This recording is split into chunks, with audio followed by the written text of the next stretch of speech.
There is not a single thing wrong with being an ISFJ.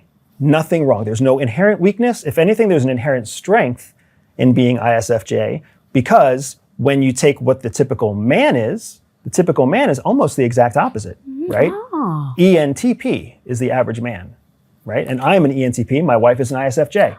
I wouldn't be surprised if you and Tom are very similar. Do you mind breaking down what ENTP is? ENTP means extrovert, intuitor, thinker, perceiver, which compared to your ISFJ, they're polar opposites, right?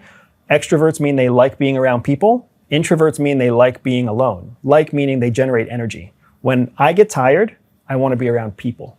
When my wife gets tired, she wants to be alone. That's how we recharge. That's your E and your I. Intuitors collect information based off of their experience and what they think might be happening. I'm an intuitor. So I might see something and be like, oh, I don't know if I really trust what I see. My wife is a sensor. When she sees something, she believes it. That's what the numbers say. That's what the color is. It's not going to rain because there's no clouds in the sky. I look at the sky and I'm like, it could rain soon. I think it could. So we intuit information, right? That's your N versus your S. I'm a thinker. My wife is a feeler. I make decisions based off of information that I intuit. You can see how problematic that is.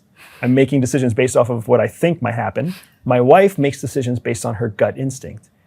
And then, of course, J and P, she tries to fit a norm that's been defined for her. That's a J. I am a P. I make my own norm. And to hell with everything else. So you can see how we're different, but you can also see how when you have the right mix, they complement each other almost perfectly.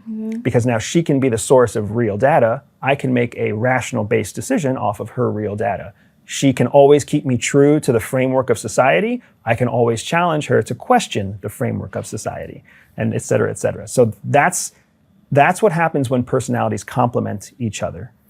What happens a lot of times is that same complementary relationship, just like an ENTP can empower an ISFJ, or an ISFJ can empower an ENTP. In too many instances, you end up having very successful women, ISFJs, because they know how to fit into a category. They know how to do a good job in a corporation. They know how to do a good job in society. They know how to be accepted by their peers. They know how to volunteer for the church or for the school. They know how to be awesome people. And the vast majority of ISFJ women, they are awesome people. They're the people you and I look up to, right? But they're vulnerable to this ENTP type that can come in and basically be all the things that they're not. Because like all human beings, we're attracted to the opposite. We're attracted to what we aren't. So when you see somebody come in who's super comfortable in a social setting, that's an interesting person to you.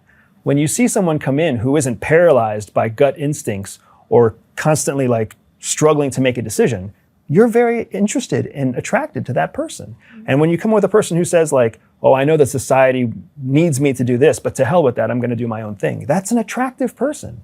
So what happens is con men who are wired with that ENTP type personality and have their mind intent on doing malicious things, they can weave themselves in with these successful women and manipulate those successful women almost intrinsically, because they are just naturally doing the thing that woman is attracted to seeing. And unless she is aware of what her vulnerabilities are, she's blind to how she's even being duped.